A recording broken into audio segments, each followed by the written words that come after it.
sudah saya kirim itu adalah mengenai penagihan pajak. Itu ada yang disebut dengan surat tagihan pajak, ada yang disebut yang kedua itu SKPKB, surat ketetapan pajak kurang bayar, dan yang ketiga itu adalah surat paksa sampai nanti dengan surat perintah lelang, ya. Jadi itulah salah satu ciri khas dari hukum pajak, yaitu mempunyai sifat memaksa. Nah, sifat memaksa itu melalui penerapan sanksi administrasi sampai dengan sanksi pidana. Nah, jadi sanksi pidana itu kalau dianggap pelanggaran itu sudah masuk dalam ranah pelanggaran tindak pidana. Apa Pak itu Pak? Yaitu kalau ada ketersengajaan, ya, kesengajaan untuk memanipulasi laporan pajak atau menggunakan data yang palsu, ya, yang terkait dengan laporan pajak itu, seperti misalkan melampirkan adanya faktur pajak, tapi faktur pajak ini masuk dalam kategori TBSD, ya, tidak berdasarkan transaksi sebenarnya, TBTS, ya. Nah, jadi kalau begitu halnya, maka dia akan masuk pada sanksi pidana, tidak lagi sanksi administrasi. Nah, kita bicarakan ini sanksi administrasi itu. Jadi surat tagihan pajak itu disampaikan oleh KPP, Kantor Pelayanan Pajak setempat, apabila pihak wajib pajak itu belum membayarkan pajak terhutangnya, ya. Jadi misalnya dalam laporan pajak itu bahwa hutang pajaknya adalah 750 juta. Padahal semestinya haruslah 1 miliar, jadi ada kurang bayar. Nah, itu harus dibayarkan setelah terbit nanti surat tagihan pajak. Atau juga adalah karena ada salah tulis, ya, salah tulis yang kekurangan, misalkan kekurangan satu huruf, satu angka, mengakibatkan adanya kurang bayar, atau karena ada keterlambatan dalam pembayaran pajak, ya. Nah, itu nanti sanksinya masih mudah, masih ringan, yaitu hanya dikenakan sanksi berupa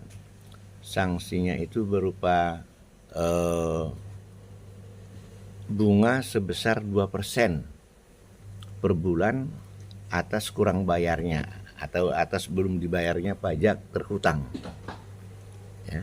Dan maksimal itu adalah 24 bulan. Jadi sanksi bunga itu hanya berlaku 24 bulan kali 2%, 48%. Nah, baru kalau juga tidak ada penyelesaiannya itu, barulah nanti lahir dari SKPKB, surat ketetapan pajak kurang bayar. Nah, SKPKB ini apa ini Pak? Kalau dari laporan SPT itu surat pemberitahuan pajak tahunan dari wajib pajak ini, ada hal-hal yang harus dikoreksi dalam bentuk investigasi, ya, penyelidikan sampai penyidikan itu, tapi bukan ranah pidana. Jadi lebih bagus investigasi atau pemeriksaan. Kalau nanti kita sebut adalah dalam rangka penyelidikan atau sidik penyidikan, itu nanti sudah konotasinya tindak pidana. Ini belum sampai pada tindak pidana. Didengar ya? Didengar nggak ini? Didengar? Dengar Pak. Oke, ada yang mendengar. Nah, jadi kalau sebelum ada, jadi kalau sanksi Pak, saya lihat ada sanksi berupa denda. Apalagi tuh Pak, itu denda itu ada yang 750.000. Ya, nah ini adalah namanya surat teguran. Jadi belum penagihan pajak namanya. Masih masuk dalam wilayah teguran ulah teguran itu nanti adalah karena memang ada si wajib pajak itu memperbaiki SPT setelah diteliti oleh si pelayan atau petugas kantor pajak. Jadi ketika SPT disampaikan ke kantor pajak melihat ada yang harus hal-hal yang ditambahkan, maka ada perbaikan langsung di tempat. Nah, dikenakanlah di sana nanti berupa sanksi maksimalnya itu adalah 750.000. Jadi itu masuk enggak itu dalam ranah penagihan pajak? Belum, karena belum masuk kepada pokok pajak terhutang. Nah, tapi kalau sudah nanti di sana disampaikan SPT dan sudah diterima, maka ini sudah menjadi dokumen autentik, menjadi surat autentik karena ditandatangani, ya. Nah, oleh karena itu si pembuat SPT itu harus bertanggung jawab atas apa yang dituliskannya. Dianggap itu sebagai suatu kebenaran. Nah, kalau nanti ternyata tidak benar, maka tanggung jawabnya itu harus dikenakan dengan sanksi administrasi. Lain tadi kalau surat teguran itu di sana belum berdampak hukum. Karena itu bisa diselesaikan langsung di tempat, di kantor pelayanan pajaknya, di KPP-nya.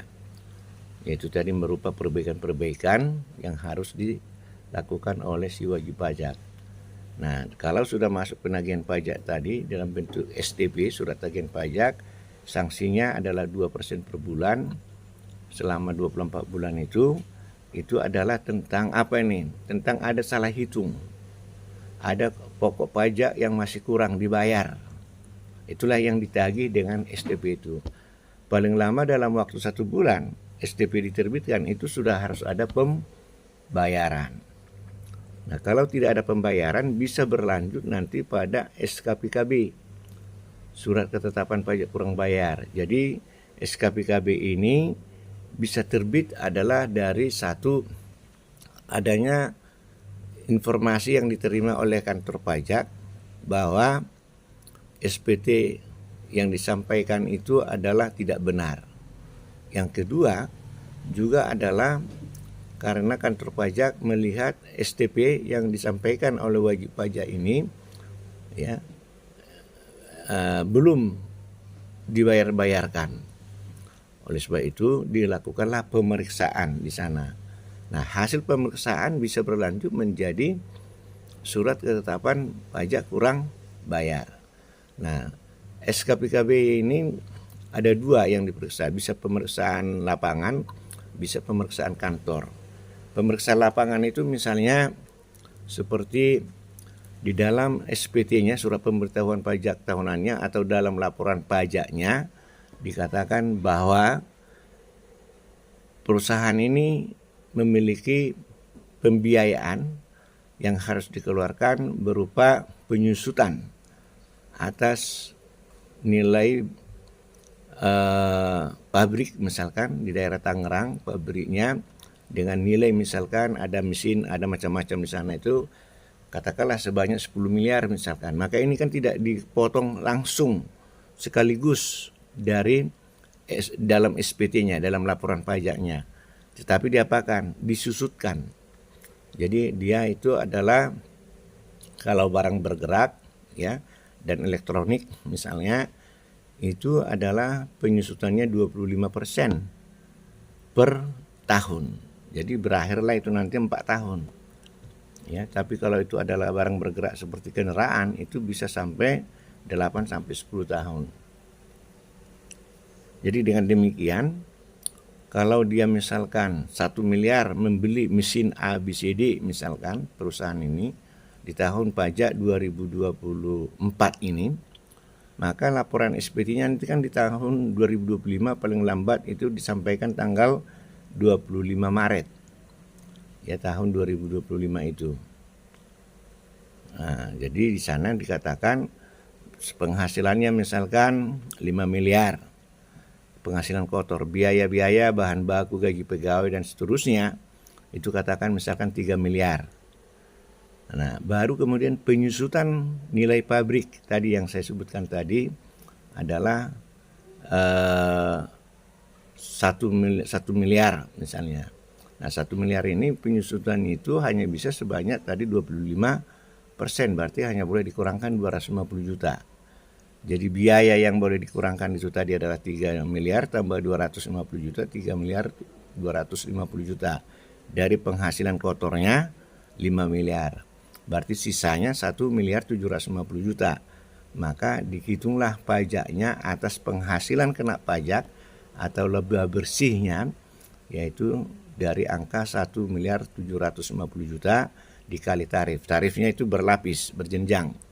Tapi kalau dihitung secara rata-rata itu adalah tarif di antara 25%. Berarti lebih kurang, kalau 1 miliar 750 juta itu berarti lebih kurang adalah di 400 juta rupiah pajak penghasilan yang harus disetorkannya, begitu ya.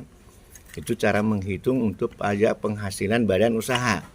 Kalau cara menghitung pajak penghasilan untuk perorangan, penghasilan dari kantor, yaitu gaji, bonus, tunjangan-tunjangan, ya, dan sebagainya, itu adalah penghasilan kotornya, ya. Misalkan gaji 1 bulan adalah 6 juta, maka penghitungan pajak tahunan PH ini dikenal dengan pajak tahunan. Berarti 7 juta dikali 12 bulan, berarti 84 juta. Nah, kemudian apa PTKP-nya? Penghasilan tidak kena pajak yang dikeluarkan dari 84 juta itu. Ya, untuk sekarang ini posisinya itu adalah lebih kurang di angka 54 juta, ya, penghasilan tidak kena pajak. Jadi 570 tadi adalah 72 juta penghasilan 1 tahun. Penghasilan tidak boleh dikenakan pajak sebesar, katakanlah bulatkan aja biar cepat, 60 juta, maka penghasilan bersih yang boleh kena pajak itu atau setelah PTKP adalah sebesar 12 juta. 12 juta ini dikenakanlah tarif rata-rata. 12 juta ini kalau dihitung ini masih tarif di bawah 5%. Masih tarif di paling bawah, yaitu sebesar 5%, bukan 15. Jadi 12 juta kalau dia 5% berapa itu? 1.200.000 berarti 600.000 1 tahun. 600.000 dibagilah 12 bulan. Berarti sebesar 50.000 rupiah per bulan. Jadi seseorang yang menerima gaji sebesar 6 juta, potong PPh pasal 21 50.000 rupiah. Maka penghasilan bersihnya adalah 5.950.000 rupiah. Begitu cara menghitungnya. Kalian udah tahu cara menghitung pajak penghasilan ya? Untuk karyawan PPh 21. Halo? Halo? Ya Pak. Oke. Ini siapa ini? Si Bintatar ya? Ya, ini yang mendengarkan ini hanya kau atau kalau enggak biar kita tutup ini. Jadi kalian baca-baca saja apa itu, apa namanya, yang saya kirim materi kuliahnya, ya. Karena saya lihat ini nggak begitu respon kalian, beda dengan kelas-kelas apa namanya jauh sebelumnya ya. Karena jadi waktu kelasnya Pak almarhum juga seperti ini kalian, begitu juga. Apa kata almarhum? Menerima saja atau dia nggak pernah Zoom atau bagaimana? Dosen. Bapak itu sekali Pak nge-Zoom. Oh. Ya sebelumnya dia sama kita ngasih materi, baru dia ngejelasin Pak. Oh begitu. Nah, coba deh bertanya apapun pertanyaan kalian terkait dengan pajak ini, nggak usah harus apa yang saya jelaskan. Kalau ada pertanyaan coba silakan. Nah, tahu saya teruskan aja lah dulu ya. Nah, itulah cara perhitungan tadi pajak penghasilan itu. Nah, dalam laporan SPT itu surat pemberitahuan pajak tahunan. Jadi, siapa yang wajib untuk menyampaikan SPT? Setiap orang, ya, subjek pajak itu siapa itu? Setiap orang atau badan usaha yang sudah memperoleh penghasilan. Nah, jadi yang sudah ada penghasilan teratur dari kantor atau penghasilan di luar kantor tapi teratur. Jadi tidak musiman. Musiman misalkan seperti petani ya. Tapi kalau misalkan dia sudah teratur penghasilannya walaupun bukan dari kantor, itu tetap wajib untuk mengisi, menyampaikan, melaporkan pajak penghasilannya di dalam SPT, surat pemberitahuan pajak tahunan. Nah, SPT itulah nanti sebagai dasar perhitungan bagi kantor pajak untuk menentukan penerimaan negara melalui perpajakan ini. Ya. Nah, apa saja yang diisi di dalam SPT itu adalah penghasilan, segala penghasilan yang diterimanya. Penghasilan kantor ada enggak di luar penghasilan kantor? Kalau ada itu juga harus dilaporkan. Nah dilaporkannya bagaimana cara melaporkannya itu? Nah, itu tadi tanggal 25 Maret sudah harus dilaporkan dari penghasilan 1 tahun. Jadi bukan tiap bulan laporan itu. Satu kali saja, yaitu di akhir tahun. Kalau tidak ada laporan SPT, ya, maka pihak kantor pajak dapat menerbitkan SPT secara jabatan. Jadi kantor pajak sendirilah yang menentukan berapa laporan atau penghasilan pajak, penghasilan penerimaan bruto maupun bersih dari seseorang atau dari badan usaha itu, ya ditentukan secara jabatan. Itu yang disebut ex officio. Kemudian setelah diketahui berapa penghasilannya secara jabatan, langsung dihitung tarifnya, tarif pajaknya. Dapatlah angka berapa pajak penghasilan terhutang. Itulah yang ditagih. Nah, jadi ada ini menjadi semacam semacam sanksi kepada si wajib pajak. Kalau kamu tidak mau melaporkan penghasilanmu dalam SPT yang disampaikan ke kantor pajak, kami sendiri, kata kantor pajak ini, untuk membuatnya secara jabatan. Tidak dibayarkan itu, maka nanti akan sesuai dengan apa yang ditetapkan secara jabatan tadi oleh kantor pajak, maka akan diikuti lagi nanti dengan penerapan surat teguran dulu. Baru kemudian setelah 3 minggu tidak dibayarkan, setelah keluar surat teguran bahwa kamu harus segera membayar dan seterusnya, akan terbit nanti namanya surat paksa. Tidak dibayarkan surat paksa dalam waktu 2 minggu, terbit lagi nanti namanya surat sita, disitalah aset dan seterusnya. Nah, itulah dikatakan tadi selebih baik si wajib pajak itu atau seseorang itu, ya, atau badan usaha itu melaporkan dirinya sebagai penerima penghasilan. Nah, melaporkannya cara dengan bagaimana? Mendaftarkan diri dulu untuk menerima NPWP, nomor pokok wajib pajak dari kantor pajak setempat. Kalau sudah ada NPWP, maka dia berkewajiban untuk mengisi SPT dan melaporkannya.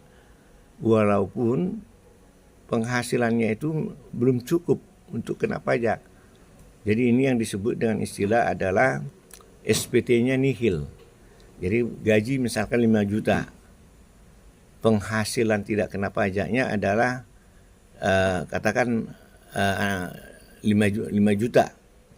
Berarti kan nihil ini. Jadi penghasilan bruto 5 juta, pengeluaran tidak kena pajak 5 juta, maka laba bersih adalah nihil. Jadi disebut sebagai SPT nihil.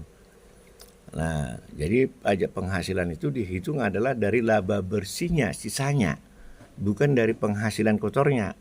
Kalau penghasilannya misalkan 5 juta 1 bulan, 1 tahun 60 juta, dihitung dari 60 juta atau 5 juta, enggak demikian. Dikeluarkan dulu apa saja yang boleh dikeluarkan. Salah satu tadi adalah untuk PPh 21 kantor atau karyawan disebut dengan istilah yang dikenal dengan penghasilan tidak kena pajak.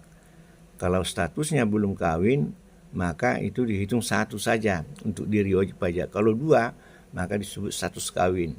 Kalau dia sudah kawin, ya. baru kemudian ada lagi anak 1 sampai anak 3. Itu menjadi pengurang dari penghasilan kantor tadi itu. Nah, baru kemudian sampai kepada yang kedua tadi, SKPKB. SKPKB tadi adalah hasil pemeriksaan lapangan, sudah jelas. Barulah nanti kemudian pemeriksaan kantor. Nah, kalau ternyata kan badan usaha itu menyatakan mempunyai pabrik di Cilegon, penyusutan katakanlah 1 bulan itu sampai misalkan 1 miliar.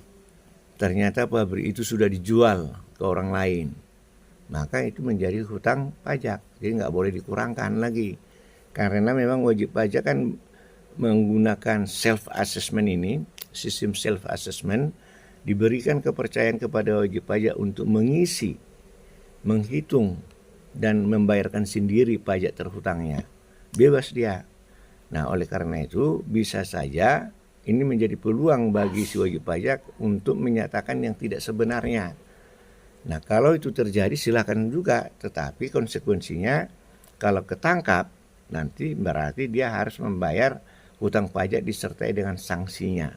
Sanksinya itu apa? Sanksinya itu adalah 50%, maksimum 100% dari pajak terhutang.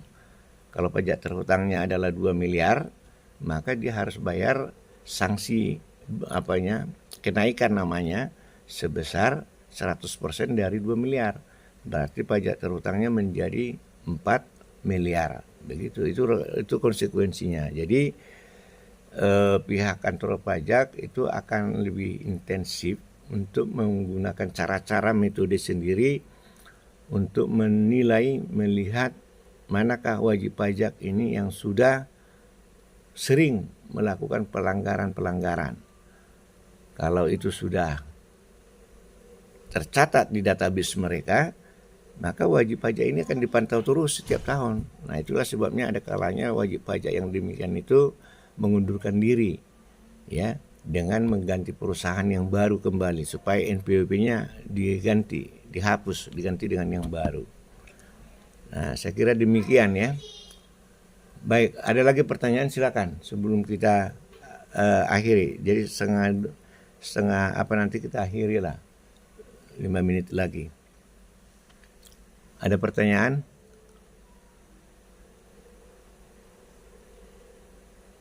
Tidak ada? Nah, kalian udah tidur semua kalian ya? Atau tidak, HP-nya jangan-jangan udah dimatikan lagi nih. Jadi berarti yang hadir hanya 1 orang ini ya? Hanya si Bitatar aja ya? Baik, jadi untuk tanggal 24 ini absen kalian itu saya catat itu hanya atas nama 1 orang. Yaitu si